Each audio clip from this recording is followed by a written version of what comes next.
주님 계신 눈물 없는 곳, 저 하늘에 숨겨둔 내 소소만 있네. 고픈 거를 그리운 이름들 많이 생각나. 때론 가슴 터지도록 기다려지는 곳, 내 아버지 나를 품아주시는 저 하늘에 쌓은 새소만 있네.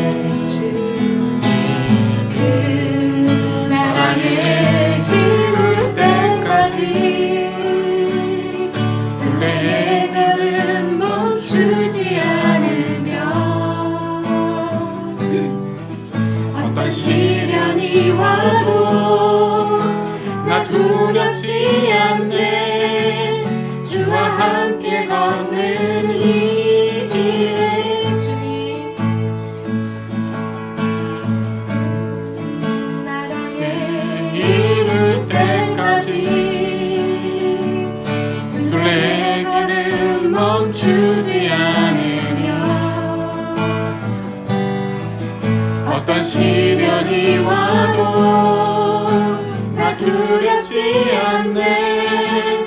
주와 함께 걷는 이 길에 주와 함께 걷는 이 길에 주와 함께 걷는 이 길에.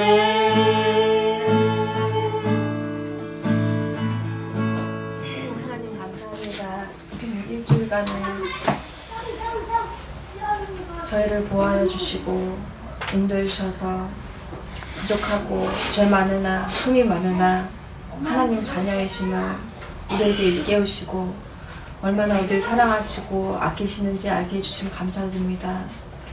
그 사랑이 예수 그리스도께서 십자가에 못 박히시고 죽으시고 부활하심으로 말미암아 우리 가운데 확증해 주신 그 사랑으로 우리가 어떤 감각이나 나에 되어지는 현상이나 내 감정이 아니라 오직 말씀에 근거한 주님의 사랑임을 믿게 하여 주시옵소서. 하나님 그 사랑으로 인하여서 오늘도 저희가 때 묻은 모습으로 죄 많은 모습으로 주님 앞에 나아갈 수 있는 길 열어주셔서 감사합니다. 나아갈 때에 우리 마음 가운데 있는 더러운 죄들과 주님과 연합하지 못하는 부분들, 그 가운데서 마귀가 역사하는 부분들을 하나님께서 보여주셔서 주님과의 참 연합과 교제를 이룰 수 있는 말씀과 기도의 시간 될 수 있도록 붙들어 주시옵소서. 감사드리며 교회와 가정을 세우신 우리 구주 예수 그리스도의 이름으로 기도드립니다. 아멘.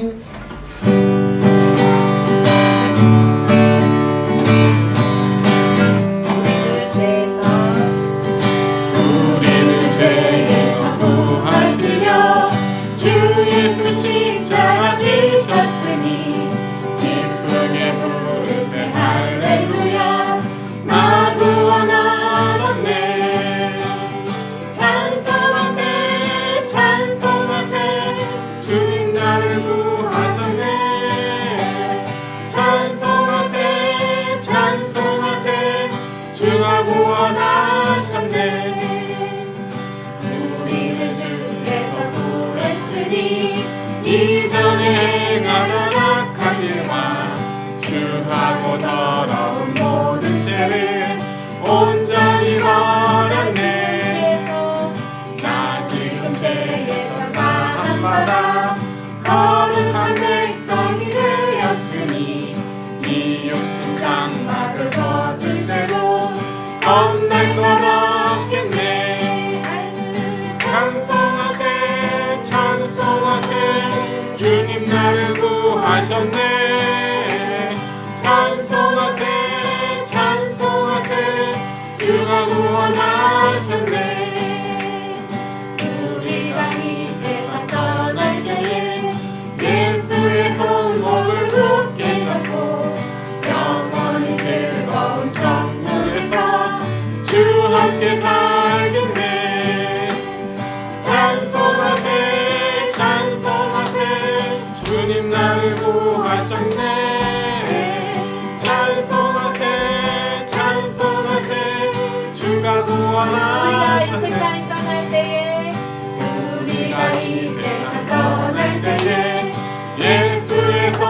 손목을 굳게 잡고 영원히 즐거운 천국에서 주 함께 살겠네. 찬송하세 찬송하세 주님 나를 구하셨네. 찬송하세 찬송하세 주가 구원하셨네. 찬송하세 찬송하세 주님 나를 구하셨네. 찬송하세 찬송하세 주가 구원하셨네. 주가 구원하셨네. 주가 구원하셨네.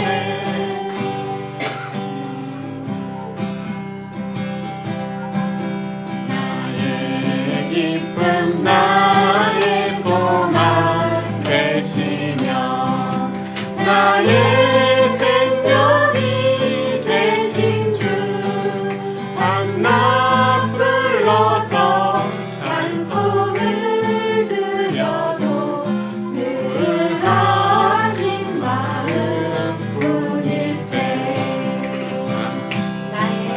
나의 사모하는 선한 목자는 어느 꽃다운 동산에 양의 무리와 늘 함께 가셔서 기쁨을 함께 하실 주의 자비롭고 자비롭고 화평한 얼굴 모든 천사도 반기며 주의 놀라운 진리의 말씀에 정지가 화답하도다. 나의 진정 사모하는 예수님 음성조차도 반갑고 나의 생명과 나의 참 소망은 오직 주 예수뿐일세.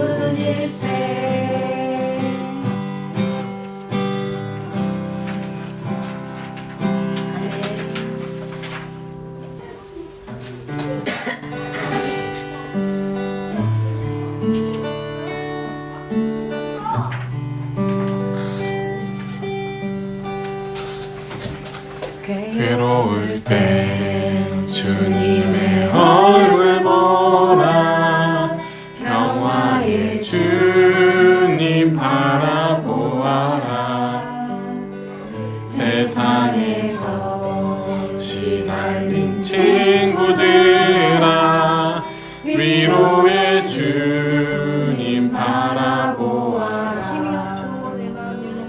힘이 없고 내 마음 연약할 때 능력의 주님 바라보아라.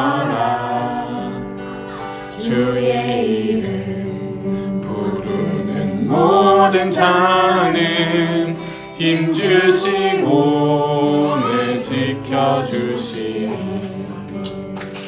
눈을 들어 주를 보라.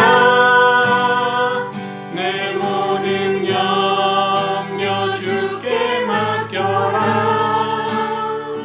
슬플 때에 주님의 얼굴 보라.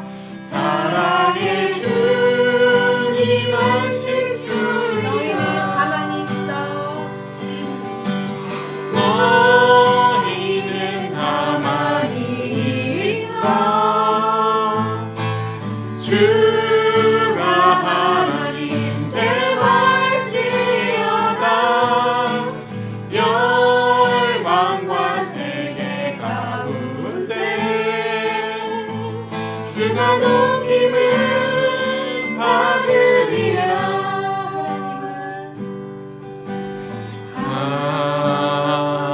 하나님은 우리의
주님 오심을 기다리며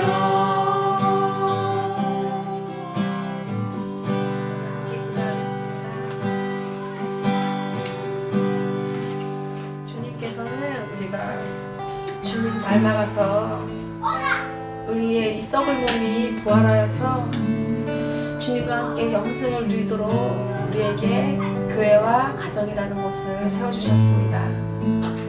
그러나 예배소서 6장과 같이 공중 권세 잡은 자, 이 세상의 권세자가 공중전으로 또 육지전으로는 마귀들이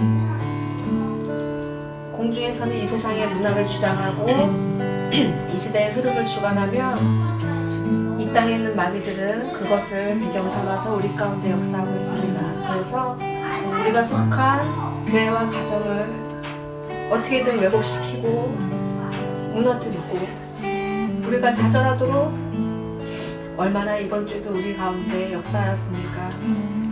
그런데 주님께서는 우리를 데리러 가려고 하심이 아니라 이 땅에서 우리로 진리로 거룩해 하시려고 하시는 게 예수 그리스도께서 제자들을 향한 목적이었음을 잊어버리지 않았으면 좋겠습니다. 우리는 그곳에서 도피하는 자가 아니라 그곳에서 하나님께 주시는 교회와 가정을 아가페 사랑으로 세워가는 자입니다. 우리 가정과 교회에 위기가 속하였을 때 우리의 육신이 반응합니다. 가만히 있지 못합니다. 이스라엘 백성들이 그 홍해 앞에서 뒤에서 애국 군대들이 쫓아오고 앞에는 바다가 가로질러서 어떻게 할 수 없을 때에 원망하고 불평하고 어떻게든 살아가려고 육신의 반응을 보입니다. 우리는 그렇게 하지 않았던가요? 이 남편과의 관계에서 그 과정을 회복시키려고 부모님과의 관계에서 이 막힌 담을 헐어보려고 인간적인 수를 쓰진 않으셨나요? 우리가 그 부분을 내려놓고 오직 우리가 안에 계시는 성령님께서 나를 통해서 일할 수 있는 통로로 잠잠히 하나님이 우리 피난처 되시고 우리를 위해서 행하시는 것을, 그래서 주님만이 내가 높임 받는 것이 아니라 주님만이 높임 받으시기를 원하시는 주님이라는 것을 우리가 선포하고 기도하였으면 좋겠습니다. 우리는 일주일 동안 가졌던 우리의 문제들 가만히 떠올려 보면 하나님께서 나에게 그것을 통해서 깨닫게 하시고자 하시는 것은 무엇인지, 나를 통해서 하시고자 하시는 것은 무엇인지를 여쭤보고 내가 내려놓겠습니다 주님, 주님께서 하옵소서라고 기도하는 시간 가졌으면 좋겠고요. 그리고 교회를 위해서 기도할 때 신명기 6장 말씀을 기억하셨으면 좋겠습니다.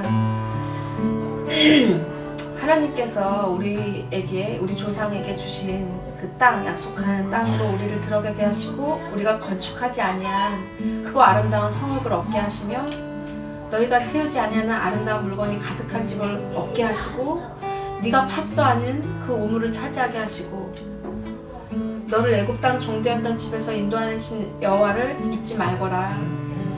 이 하나님 여호와를 경외하고 그를 섬기고 그의 이름으로 맹세하라. 다른 신들을 섬기지 않겠다고. 우리가 그 교회 예배 처소를 달라고 하는 것만이 맹세가 아닌 것 같습니다.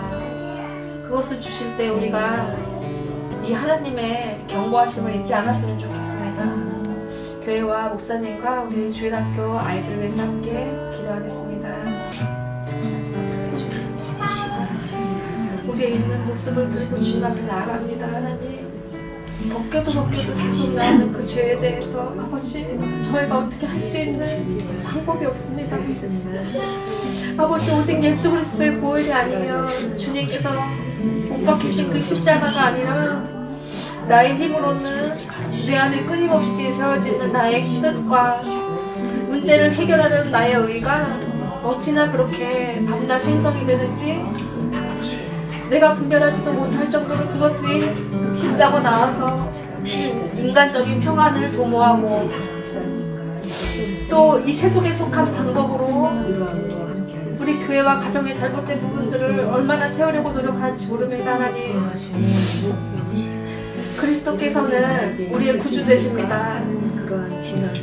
그리고 살아계신 하나님이십니다. 전능하신 하나님이신데 저희가 그것을 믿지 못하는 그 불신을 용서하여 주시옵시고 내 뼛속 깊이 피속 깊이 있는 이 죄로부터 그 죄로 구원하시는 그리스도 예수 그리스도를 믿을 때만 주님께서 나의 성전이 교회 된다고 그 믿음 위에 교회를 세우신다고 하셨는데 하나님 교회 성전이 성전받지 못할 때가 너무 많사오니 하나님 구주신 예수님을 의사로 받아들이고 주님 앞에 나아가기를 부끄러워하지 아니하고 주님 주신 그 자녀의 권세를 사용하여 아버지 기도하며 대적하며 회개하며 나아갑니다. 주님 하나님 아버지 주님 우리의 교회와 가정을 세우시는 것은 주님이십니다.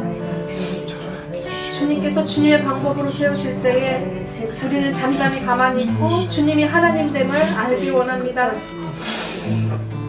아버지 주님 시련이 올 때 그 시련을 기뻐하라고 말씀하신 바 우리의 믿음의 시련이 인내를 낳고 그 인내로 우리에게 조금도 부족함 없이 부비게 하시려는 하나님의 사랑임을 시련 가운데 바라볼 수 있도록 도와주시옵소서.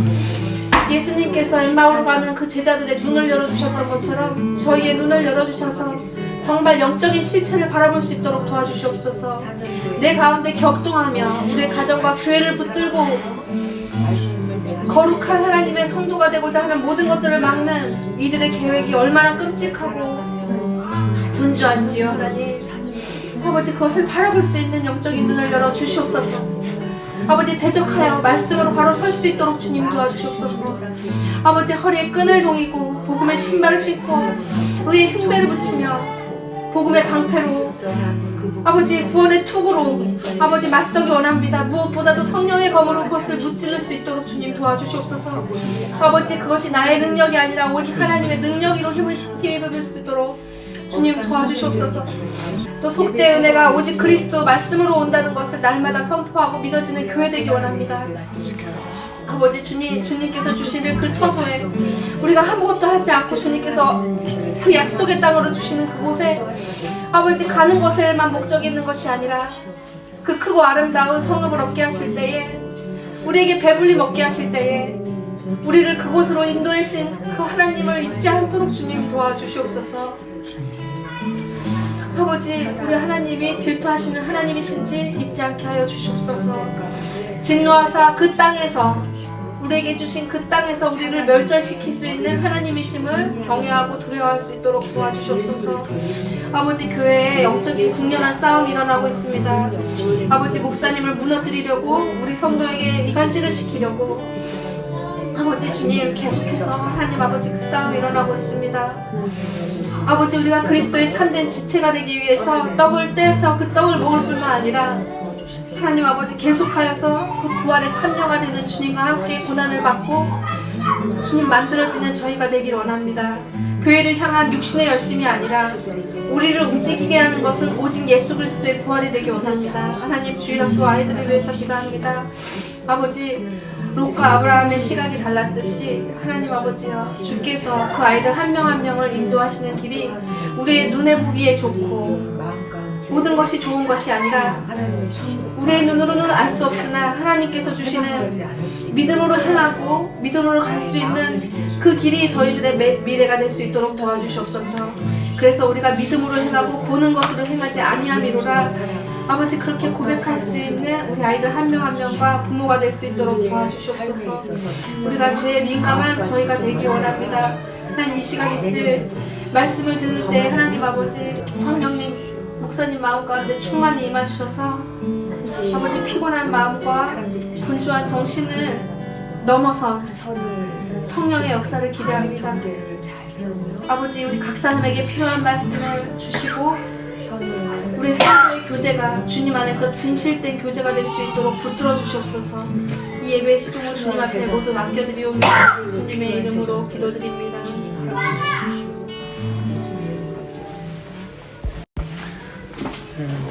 오늘 말씀을 위해서 이상훈 지사님이 대표로 기도해 주시겠습니다. 하나님 여러분들 함께 예배를 받기 위해서 항상 고마운 마음을 갖고 있습니다. 또한 또 우리 가족들이나 우리 교회 사람들이 하는 곳곳마다 분명히 비춰서 뭔가 원하는 일들이 순탄하게 가정마다 큰 복이 있었으면 합니다. 예수님의 이름으로 기도드렸습니다. 아멘. 누가복음 24장 36절에서 43절이에요. 저희가 12월 끝날 때쯤 되면은 누가복음이 다 끝날 것 같아요. 한번 달려가 보자고요. 누가복음 24장 36절에서 43절이에요. 누가복음 24장 36에서 43절입니다. 네, 교독하겠습니다. 이 말을 할 때 예수께서 친히 그 가운데 서서 가라사대 너희에게 평강이 있을지어다 하시니 그들이 놀라고 무서워하여 그 보는 것을 영으로 생각하는지라. 예수께서 가라사대 어찌하여 두려워하며 어찌하여 마음에 의심이 일어나느냐. 내 손과 발을 보고 나인 줄 알라. 또 나를 만져보라. 영은 살과 뼈가 없으되 너희 보는 바와 같이 나는 있느니라. 이 말씀을 하시고 손과 발을 보이시나 그들이 너무 기쁨으로 아직도 믿지 못하고 놀라고 여길 때에 이르시되 여기 무슨 먹을 것이 있느냐 하시니 이에 구운 생선 한 토막을 들이매 받으사 그 앞에서 잡수시더라. 아멘. 예수님이 사라지셨다가 다시 제자들과 서로 부활에 관한 이야기를 나눌 때 예수님께서 또 다시 나타나셨어요. 그리고 평강이 있을지어다 라는 인사와 함께 나타나셨는데요. 부활하셔서 제자들에게 나타나심은 이 부활이 심판을 위한 부활이 아니라 소망을 위한 부활이라는 의도로 나타나신 것을 알 수 있어요. 화 있을진저 라고 말씀하신 것이 아니라 평강이 있을지어다 라고 말씀하신 걸 보았을 때 부활은 우리에게 심판을 위한 부활이 아니라 소망을 위한 부활이라는 것을 일깨워주는 구절이에요. 그리고 뒤에서 설명드리겠지만 제자들에게 부활에 대한 믿음을 심어주시기 위해서 오늘 본문에서 예수님은 나타나신 거예요. 31절에 예수님께서 사라지셨다가 다시 36절에 제자들에게 나타나시는데요. 예수님이 부활하심에 대해서 제자들에게 부활에 대해 심어주시기 위한 상황이 35절에 제자들끼리 예수님이 부활하실 때 예수님은 무엇을 가르치셨는지 어떻게 나타나셨는지 서로 이야기를 나눌 때 그때 부활하신 예수님은 다시 제자들에게 나타나십니다. 그러니 제자들에게 부활에 대한 믿음을 심어주고 싶으셨다는 의도이심을 알 수가 있는 거죠. 이 말씀을 지나가기 앞서서 지난주에 나눴던 본문을 좀 리뷰해 볼까 하는데요. 지난주에 어떤 교훈이 우리들에게 있었나요? 또 내가 소화한 교훈이 뭐가 있었을까요? 지난주에 예수님이 말씀을 통해 부활을 믿지 못했던 제자들에게 말씀을 통해서 깨우쳐 주셨고 그들이 이제 말씀을 듣고 눈이 뜨이고 그 부활에 대한 가치를 알게 되었을 때 예수님께서 자기의 떡을 떼어서 주셨어요. 근데 그 떡 떼어 주신다는 의미가 예수님의 지체가 되어달라는 의미였다. 그리고 예수님은 이전부터 우리에게 손을 내밀고 계셨지만 우리 시점에서 봤을 때는 그게 이제서야 보인 것이었다. 예수님은 언제든 우리를 지체로 삼고 싶어 하셨지만 우리가 그걸 깨닫지 못하고 있다가 말씀을 통해 깨닫게 되면 이제 그제서야 완전한 지체로 예수님께 받아들여지고 그렇게 우리가 지체가 되면 예수님이 우리를 소중히 다뤄주신다. 그렇게 감사합니다. 합니다. 굉장히 요약 잘하셨네요. 그럼 덧붙여서 내가 또 소함 내용이 있어요. 교훈이 있어요. 나누실 분 있을까요? 없으시면 넘어가겠습니다. 그러면 다시 오늘 본문으로 넘어갈게요. 오늘 본문의 교훈 첫째, 소망은 설명한다고 해서 믿어지는 게 아니에요. 내가 설득이 된다고 해서 믿어지는 것도 아니에요. 그리고 그것을 직접 본다고 해서, 부활이라는 모습을 직접 본다고 해서 믿어지는 것도 아니에요. 왜냐하면 제자들이 믿어지지 않았거든요. 그러니까 본다고 해서 믿어지는 것도 아니에요. 우리가 제자들보다 특별한 건 없잖아요. 제자는 제자죠. 우리들도 제자도로 따라가는 사람 중에 하나인 거잖아요. 무리들 중에 하나인 거잖아요. 그럼 다를 바는 없는 거예요. 부활하신 예수님을 배웠을 때 예수님이 부활하셨다는 소식을 듣고 경험담을 서로 나누었어요. 부활하신 예수님이 나타나실 때는 놀랍고 무서워한 것을 어쩔 수 없었던 것 같아요. 이들이 부활하신 예수님을 뵙고 드는 생각은 말씀과 같이 영, 그러니까 유령과 같은 영의 모습으로 나타난 것이 아닌가 생각하게 된 거예요. 내가 생각할 수 없는 기이한 일을 바로 앞에서 벌어지니까 기쁨이 아닌 공포로 다가오게 된 거죠. 이처럼 소망은 설명한다고 해서 믿어지는 것이 아니에요. 그리고 이루어진다고 해서 예수님 부활하셨네요, 반가워요, 이렇게 받아들일 수 있는 게 사람이 아니에요. 사람은 그렇지가 않아요. 그러니 사람들은 제자들과 같은 경험이 필요하다라고 이렇게 말씀을 우리들에게 하시는 거죠. 근데 오늘 본문을 확인해 보시길 바래요. 예수님이 부활하셔서 나타나셔도 제자들은 의심하면서 두려워해요. 기록되어 있죠. 그리고 부활의 모습을 보았음에도 영이라고 생각한다는 점이에요. 그러니까 부활에 대해서 의심한 것이죠. 두 번째로는요, 부활에는 특징이 있어요. 예수님의 부활은 영이 아니에요. 살과 뼈가 있어요. 기록되어 있죠. 그리고 식사도 하실 수가 있어요. 기록되어 있죠. 따라서 우리들도 부활할 때에는 살과 뼈가 있고요, 식사할 수도 있는 부활체가 됩니다. 왜냐하면 고린도전서에 기록되어 있듯이 예수님의 부활은 부활의 첫 열매거든요. 첫 열매라는 의미는 다음 열매인 우리들이 똑같이 그와 같은 열매가 된다는 얘기거든요. 그러니까 식사도 할 수 있고 살과 뼈가 있는 그런 신령한 몸, 그냥 부활체라고 얘기를 할게요. 그럼 부활체가 됩니다. 그리고 소망을 믿지 못하는 제자들에게 만져보고 직접 확인하여 알도록 하십니다. 그럼에도 불구하고 믿지 못했어요. 38절을 보면 알 수 있죠. 제자들에게 하신 말씀이 이런 말씀이에요. 어찌하여 의심하느냐. 부활은 영으로 이 땅에 나타나셔서 부활을 하는 것이 아니라 부활의 육체를 입어 부활한다는 것을 가르쳐 주시는 부분이에요. 부활은 영으로 이 땅에 나타나시는 것이 아니라 육체를 입어 다시금 살아난다는 것을 의미해요. 다시 말씀드리지만 41절에서 43절 말씀을 보니까 예수님이 식사할 수도 있고 살과 뼈가 있다는 것도 말씀하셨어요. 만일 우리가 생각하기에 우리 개인적인 소망이 있잖아요. 내가 생각하는 그 소망이나 생각에 부활이 이와 같이 구체적이지 못하다면은 다시 한번 고쳐볼 필요가 있다는 거죠. 돌이켜야 된다는 거죠. 내 생각이 정확한 것이 아니라 기록된 말씀이 정확한 거니까요.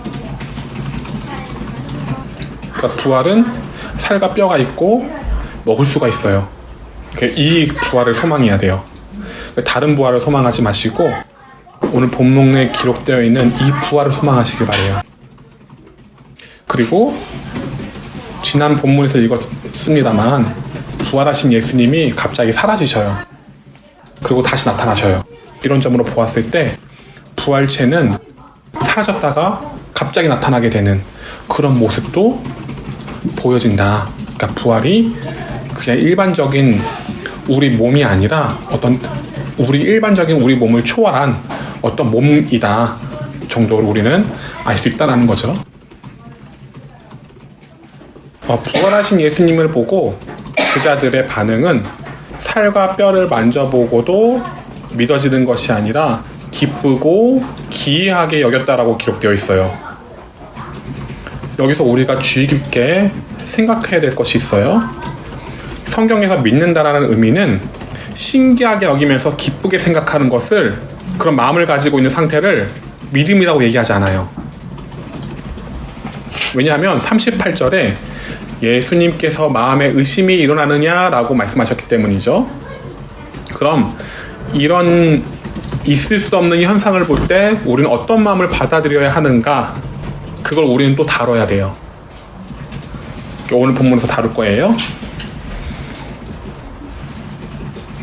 그럼 이런 현상이 일어나게 됐을 때 어떤 마음으로 받아들여야 되느냐면은 당연한 것이다. 이런 기이한 현상은 당연한 거예요. 이게 믿음이에요. 의아해요?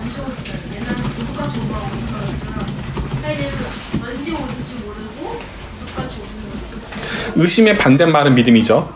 그죠?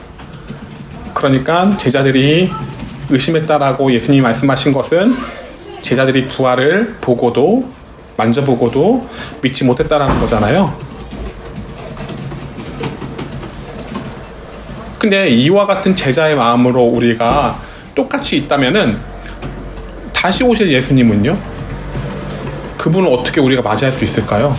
이와 같은 모습으로 예수님을 몰라보기도 하고 설령 안다고 해서 보았다고 해서 공포심에 의해서 영이다, 뭐 유령이다 이렇게 받아들이지 않을까 또 생각해 볼 수 있겠죠.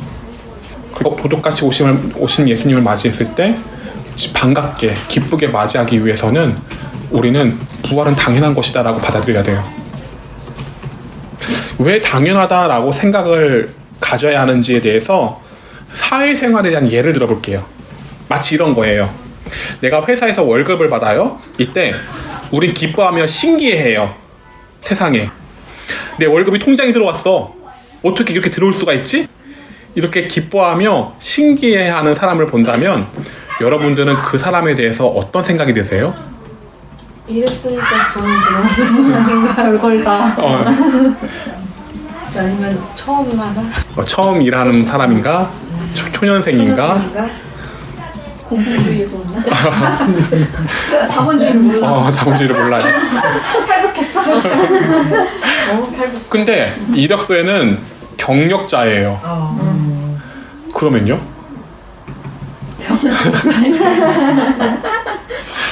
너 뭐 문제 있니? 관심 많은가? 일단은 이 사람은 굉장히 이상한 사람이에요. 그죠? 이상한 사람으로밖에 비칠 수 없는 것이, 일단 내가 회사에 들어갔으면 월급 받는 건 당연한 거예요. 우리 그렇게 여기잖아요. 왜냐하면 자신이 이 회사에 들어오기 위해서 계약서를 썼기 때문이죠. 계약서에 나와 있는 것만큼 주는 비용이 어느 정도 나는 인지하고 들어가기 때문이에요. 그러니 우리는 월급 받는 거를 당연하게 여겨요. 그러니까 계약서를 잘못 쓰면은 더 달라고 해도 그거를 말할 수 없는 것이 또 우리들이에요. 공감되시죠? 네. 네. 이처럼 계약서에 따라 내가 회사에 소속되어 있는데 월급 받기 위해서 일해서 그 월급에 대해서 당연히 알고 있는 거고, 내가 받아야 될 월급을, 그리고 그거를 당연하게 여겨요.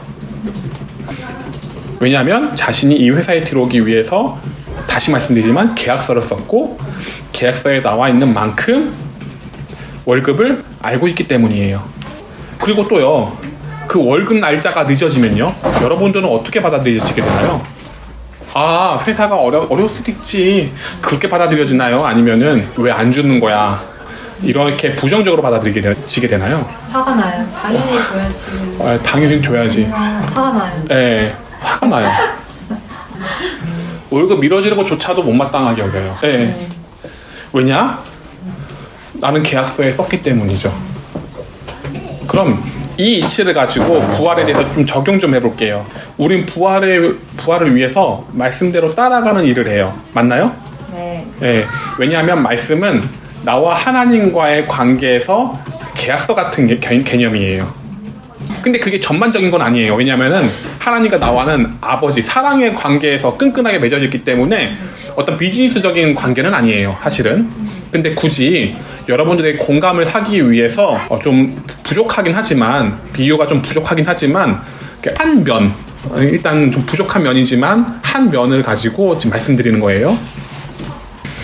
근데 회사와는 좀 다른 게 있는 게, 회사는 쌍방의 이해관계에서 계약서를 맺어요. 그런데 하나님과 나와의 관계에서는 쌍방의 이해관계가 아니에요. 일방적이에요. 하나님이 우리를 만드셨어요. 일방적으로. 그리고 영생이란 결핍을 아담과 하와 사건을 통해서 우리에게 주셨어요. 일방적으로. 내가 원해서 태어난 것도 아니잖아요. 내가 원해서 선악과를 먹은 아담의 후손으로 나오는 것도 아니에요. 일방적이에요. 그래서 영생이란 결핍을 우리는 가지고 있어요. 누구든지 간에 오래 살고 싶다, 건강하고 싶다, 그리고 죽고 싶은 마음이 없다. 공통분모로 다 가지고 있어요, 이 결핍을. 그래서 이 영생이란 결핍을 위해서 우리들에게 계약을 맺어주신 거예요. 이게 말씀이란 계약서예요. 그래서 이 결핍을 위해서 하나님은 일방적으로 또 우리를 선택하셨어요. 우리를 선택하시고 언약이란 말씀을 우리에게 내밀어 주셨어요. 근데 회사는요, 회사의 유익을 위해서 나를 사용하지만 하나님은 달라요. 하나님은 나의 행복을 위해서 계약서를 내밀어 주세요. 영생이란 결핍을 해결해 주시기 위해서요. 그래서 이 언약의 특성이 좀 다르긴 하지만, 계약서의 특성이 좀 다르긴 하지만, 어쨌든 우리가 말씀대로 따라가면은 부활을 하게 된다는 것은 계약서대로라면 당연한 거예요. 말씀이라는 계약서에 의하면 당연한 거라고요. 그거를 기쁘고 의아하게 받아들이면은 그건 믿음이 아니에요. 믿음은 당연한 것을 가지고 당연한 걸 받아들이는 것이 믿음이에요. 여러분들 월급 나오는 거 믿음이 있잖아요. 그죠? 그걸 리스크라고 생각 안 하잖아요. 부활도 마찬가지예요. 당연한 거예요. 그걸 믿음이라고 얘기를 해요. 그래서 이 부활에 관하여서 내 마음에 의심이 일어나지 말아야 돼요. 믿음이 있다면.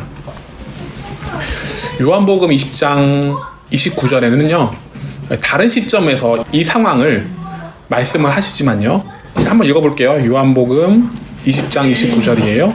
뭐라고 기록되어 있는지. 요한복음 20장 29절이에요. 예수께서 이르시되 너는 나를 본 거로 믿느냐, 보지 못하고 믿는 자들은 복되도다 하시니라. 네, 이 개념이 무슨 개념이냐면요, 상황이 그래요. 도마가 내가 봐야지 믿겠습니다, 그렇게 얘기를 해요. 근데 봐서 만져보고도 믿겨지지 않은 거예요. 누가복음에 본문에 보면요, 누가복음과 그 같은 사건이잖아요. 같이 개주해 보면은 만져보았어도 믿어지지가 않는 거예요. 그래서 예수님이 이렇게 말씀하신 거예요. 나를 본 거로 믿느냐? 믿는 게 아니에요. 이거는 보지 못하고 믿는 자들에게 복되도다 하시니라 라고 했는데, 이게 무슨 의미냐면은 성경에 기록되어 있으니까 부활하는 거라고 믿는 자들이 복되다는 얘기예요. 그러니까 성경에 기록되어 있으니까 부활이란 이게 개념이 있는 것이고, 그 부활을 한다라는 것을 우리가 믿는 거예요. 기록되어 있으니까. 부활은 그 누구도 설득시킬 수 없어요. 설명할 수도 없고요. 그러니까 우리가 생각하는 범주에서 벗어난 개념이거든요. 그걸 어떻게 설득하고 믿게 할 수 있겠어요? 그거는 우리 못해요. 다만 그 부활을 믿을 수 있는 방법, 그 길이 있다면은, 기록되어 있으니까 이 기록된 말씀을 내가 믿으니까, 진리로 믿으니까 믿는 거예요. 그리고 말씀을 따라가다 보면은 부활이 믿어지게 되는 거예요. 그건 지난주에 우리가 다뤘었어요. 지체로서 설명을 드렸었어요. 그래서 나는 언약에 의해서 살았고, 또 그 언약에 의해서 살아가다 보니 그 언약에 의한 경험을 하겠죠. 그러면 하나님이 언약에 의해서 일하시는구나. 고로 부활을 일으키시는 하나님이시구나. 나의 부활도 행하시는 분이시구나. 믿게 되는 거죠. 제자들처럼 예수님을 따라가면 우린 부활이라는 것을 배우게 되고요. 부활을 믿게 되고요.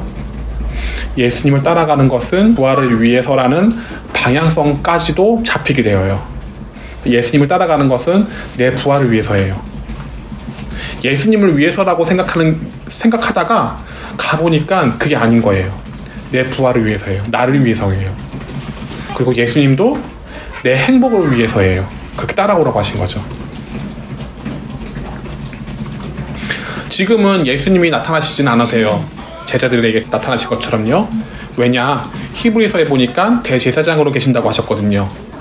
그러면 우리에게 성령을 주신다고 하셨거든요. 그럼 이제는 성령께서 우리들에게 일하시겠죠? 성령께서 내 마음에 나타나셔서 나를 지도하시고 기록된 말씀을 통하여서 믿게 하신다라는 거죠. 그리 되면은 부활이 믿어지는 거예요. 이렇게 부활이 믿어지고 의인의 부활이 되는 것을 당연하게 생각하고 여겨지는 그런 저와 여러분이 되시기를 소망합니다. 아멘. 부활은 당연한 거예요. 이 순간부터 부활은 당연하지. 그렇게 받아들이시길 바래요. 그러니까 내가 지금까지 고난 당하면서 고통 당하면서 살아오는 것이 어떤 잘 되기 위해서 전화 위복되기 위해서가 아니라 부활을 위해서라고 받아들이시길 바래요. 더 큰 게 있다는 얘기예요. 내가 내 본질적인 결핍, 영생을 하기 위한 본질적인 결핍을 해결해 주시는 분이 말씀 따라가는 거거든요. 그러니까 내 보상심리를 부활에 초점에 맞춰야지 내 보상심리를 다른 것에 맞추지 마세요. 더 큰 게 있다. 더 큰 걸 바라보시라고요. 내가 이렇게 고난당하네, 고통당하네. 말씀 따라가니까 내가 일부러 당한 거예요, 사실은. 근데 이상하게 그걸 여기시면 안 돼요. 왜 갑자기 나에게 고난을 따라가고 싶어서 따라간 거잖아. 말씀은 그렇게 말씀한다는 거죠. 분명히 따라가면 나와 같은 고난이 있어. 예수님이 말씀하셨어요. 이 정도로까지 생각을 안 했단 말이에요. 네. 근데 왜 나한테 갑자기 나의 생각은 돌변하죠? 왜 나에게 이런 고난이? 수위가 너무 높아. 네. 갑자기 또 고난에 빠져요. 나는. 그러지 마시라고요.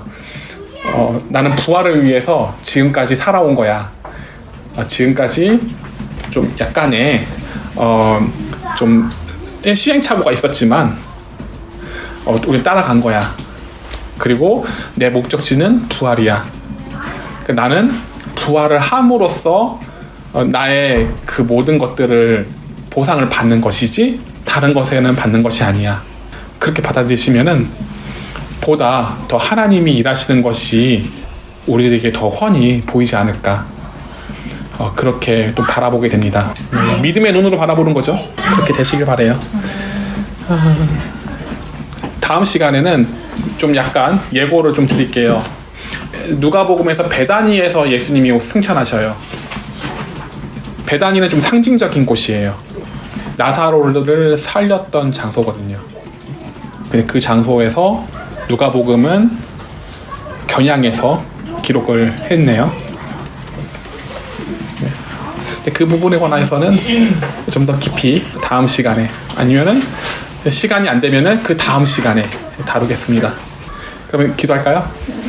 하나님, 이 시간도 저희들이 아버지 말씀을 상고하였습니다. 전 부활이 저희들 믿는다라고 생각하고 여겨졌지만 가만히 생각해보면 또 그런 건 아닌 것 같습니다. 자들을 보아하니 그런 것 같습니다. 하나님, 저희들이 주님 다시 오실 주님을 뵀을 때 놀라 자빠지지 않는 준비된 자로서 저희들이 이 기간을 준비하고 주님을 따라갈 수 있는 저희들이 되게 하여 주옵소서. 저희들 말씀을 따라가게 됐을 때 그 놀라운 이적들을 일어나게 됐을 때 그럴 때마다 역시 말씀은 변하지 않고 말씀은 한결같고 말씀은 나를 일으키시는 분이시구나 받아들이고 믿고, 그래서 부활을 또 대비할 수 있는 소망이 더 커질 수 있는 저희들에게 되게 하여 주옵소서. 예수님의 이름으로 기도드립니다. 아멘. 하나님, 저렇게 힘들게 일을 하여서 아버지께 드리고자 예물을 드리는 저희들의 마음 받아주시옵시고, 설령 드리고 싶은데 드리지 못하는 이 아픈 마음들도 있습니다. 그런 마음 위로해 주시고, 그래서 아버지를 저희를 더 닮아갈 수 있는 삶의 제물이 되고자 하오니 가장 중요한 저의 삶의 제물을 받아주시옵소서. 매번 내 예물을, 내 삶의 예물을 어떻게 하면 더 하나님께 기쁘게 연락받을 수 있게 하실까를 고민할 수 있는 저희들이 되게 하여 주옵소서. 예수님의 이름으로 기도드립니다. 아멘. 예수님이 가르친 기도 마치게요. 하늘에 계신 우리 아버지여, 그렇게 여김을 받으시오며 나라가 임하시오며 뜻이 하늘에서 이루어진 것 같이 땅에서 이루어진다. 오늘날 우리에게 일용할 양식을 주옵시고, 우리가 우리에게 죄진 자를 사하여 줄 것 같이 우리 죄를 사하여 주옵시고, 우리를 시험에 들게 하지 마옵시고 다만 악에서 구하옵소서. 나라와 권세와 영광이 아버지